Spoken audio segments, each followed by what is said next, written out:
Muy buenas noches tengan todos ustedes, bienvenidos a Memorial del 2024. Dos temas brevemente. El primero son la serie de bloqueos que el Poder Judicial Federal ha iniciado en distintos estados de la República, con marchas, bloqueando ahora carreteras, autopistas y también la sede del Instituto Nacional Electoral, aunque sin mucho éxito en el caso de este último, porque hoy formalmente Guadalupe Tadei, la consejera presidente del Instituto Nacional Electoral, dio inicio a los trabajos para la renovación, la elección de jueces, magistrados y ministros, y esto es lo que tiene alterados a los integrantes del Poder Judicial, que no contentos ya con arrojar huevos a su líder nacional del sindicato, pues ahora se aprestan no solo a realizar estos bloqueos y marchas en un esfuerzo desesperado que al parecer va a ser inútil porque nadie les está haciendo caso.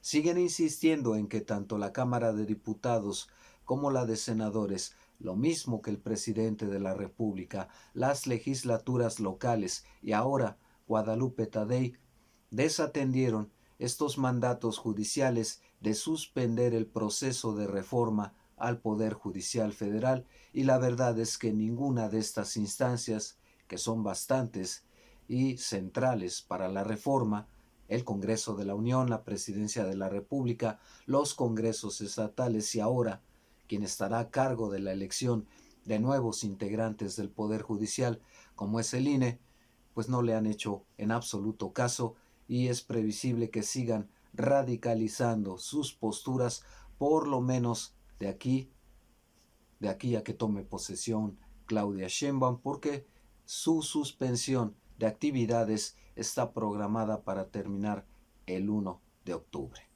Veremos, yo lo dudo todavía mucho. Ellos insisten en que ahora van a seguir la vía legal para tratar de echar por tierra la reforma. Esto es imposible si nos atenemos a lo que establece la propia Constitución y los mecanismos para renovar pues algunas leyes o para hacer reformas a la misma Carta Magna. No es posible, y en el caso de que recurran a las instancias internacionales, lo primero que les mandatan es que terminen de agotar todos los procedimientos en su país de origen para después entonces sí darles entrada. Y en el entendido de que pues esos procesos, como son los del judicial, cuando se trata de algo en lo que tienen interés particular, lo agilizan.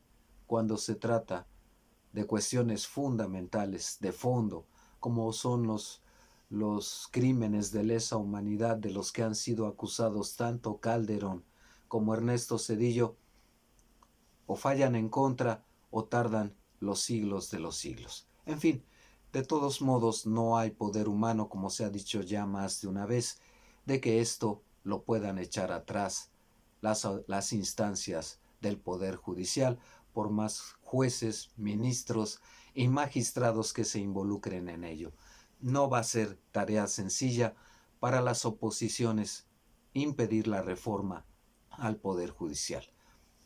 Bueno, a final de cuentas, ese primer tema, el de el Poder Judicial, queda agotado en el hecho de que van a ejercer su derecho de pataleo de aquí al 1 de octubre, fecha en que Claudia Sheinbaum es muy probable que ahora sí tome medidas drásticas si deciden prolongar su paro. Lenia Batres, la ministra de la Corte, muy vinculada a la 4T, sacó algunas estadísticas dando a conocer las cifras en pérdidas de millones de pesos que ha significado este paro, esta suspensión de labores de al menos 30 días ya, más los que se acumulen, que le ha costado a la sociedad. Y un tema también muy vinculado, en el que no he insistido mucho en este espacio, pero que sí lo he tocado de refilón, en el sentido de que los más perjudicados no solo son los integrantes del Poder Judicial, sino los consorcios de abogados, los bufetes, que de alguna manera, al tener un vínculo con jueces, magistrados y ministros, tienen sus casos asegurados, ganados, y el éxito de un bufete depende de la buena relación que tenga con el juez.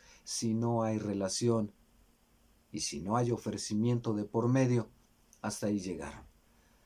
Es paradójico que cuando se recurre a un abogado para litigar cualquier caso, se tenga que revisar primero que también es la relación que tiene con los tribunales en el caso de lo local, superiores de justicia, en el caso de los tribunales de circuito, pues con los jueces federales e incluso con la Suprema Corte de Justicia de la Nación. Y ahí está particularmente el poderoso caballero Don Dinero, que no el dueño, Ricardo Salinas Pliego, sobornando ministros, que también ya ha sido balconeado. Los ofrecimientos que en la práctica en algunos casos sí se han dado, en otros han sido rechazados y ahora, hasta ahora, denunciados. En fin, otro de los sectores que sale perdiendo con esta reforma al Poder Judicial son las organizaciones de abogados y sus despachos. Son quizá ellos los que han estado encabezando las agresiones tanto a ministros que tratan de exponer la necesidad de la reforma al Poder Judicial, como en su momento a Gerardo Fernández Noroña, el líder del Senado de la República, y ahí está la última agresión sufrida. ¿Quién es el que lo agredió? Pues es alguien responsable de un consorcio de abogados que tenía muy buena relación con Norma Piña y anexas, que se va a ver perjudicado. Y las agresiones incluso al presidente de la República. Y ahora vamos al bloqueo de carreteras, de vías de comunicación. Yo insisto en que no entiendo cómo el Poder Judicial Federal, sus trabajadores, después de la beligerancia que han demostrado, de la sinrazón y de la cerrazón, esperan que el pueblo de México sienta alguna simpatía por ellos. Agoto aquí este tema, se los dejo de tarea a estos que ni siquiera son la base trabajadora sindicalizada, son actuarios, etcétera, secretarios de juzgados, etcétera, quienes realmente están moviendo todos los hilos y las movilizaciones, las protestas, los bloqueos, las marchas, defendiendo su estatus y más que nada, en el fondo, por sobre todas las cosas, su nepotismo. Así que, ni hablar. Veo un camino muy complicado. Nadie le va a hacer caso a estas suspensiones, estos amparos que han emitido jueces, e incluso puede ser que si se insista Norma Piña en aplicarlos, no solo esté violentando la ley, sino como aquellos, ella también se vea inmersa en un juicio político y se adelante su salida por ser un estorbo. El segundo tema que quiero abordar, este sí más breve, porque todavía nos faltan detalles, pero solo doy un indicio de lo que puede ocurrir, porque en puerta está ya también la reforma a las fiscalías, empezando por la General de la República, donde se queda Hertz Manero, pero por el tono en que se vio Claudia Sheinbaum y por la reaparición del propio aludido, el fiscal general de la República, creo que ya lo domesticaron y ahora sí o se pone a trabajar o se va. Y no se necesita ni hacerle un juicio político, una reforma que cambie la estructura. Es algo que yo le pregunté incluso en una entrevista al líder de la Asociación de Ministerios Públicos y Exagentes del Ministerio Público en la entidad donde radico, y él planteaba el enredo que implicaría mover, sobre todo en el caso de Morelos, al fiscal Uriel Carmona Gándara, en el caso, pues bueno, de Guanajuato, Samarripa, si mal no recuerdo el apellido, lo difícil que sería removerlos mediante un procedimiento legal o un juicio político, y yo simplemente no me anduve con rodeos y le dije que una reforma que cambie simplemente la estructura de las fiscalías pone con un pie en la calle a todos los que no se hayan ganado el puesto. Y eso es lo que va a ocurrir. Y si Gertz Manero no se gana el puesto, ahora sí, se coordina con Harfuch, que va a ser el encargado de la seguridad pública, y se coordina también con el Ejército, la Marina y la Guardia Nacional y acude a las reuniones diarias de seguridad, a las mesas de seguridad. Ahora sí nos despedimos de él. Y se le obliga no a correrlo, sino simplemente con el cambio de estructura que se vaya o que él, antes de que lo corran, mejor presente su renuncia. Bueno, se va a quedar ahí un rato.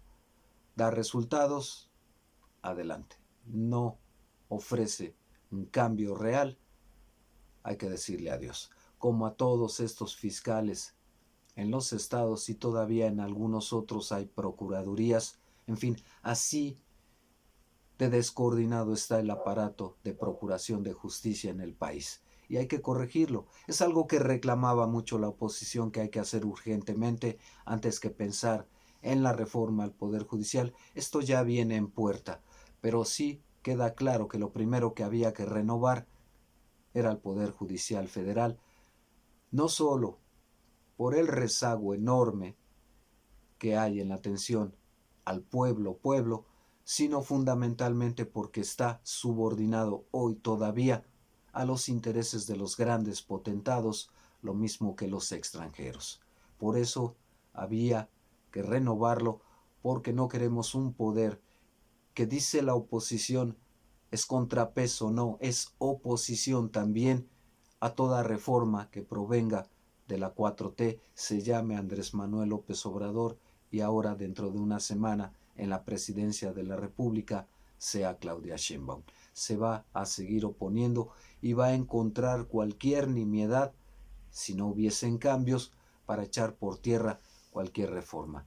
Ahora obtenida la mayoría en ambas cámaras del Congreso de la Unión, incluso si actúan al margen de la ley en el Poder Judicial, así se trate de la Corte, del Consejo de la Judicatura, se van para su casa, si no es que a la cárcel por violentar la ley.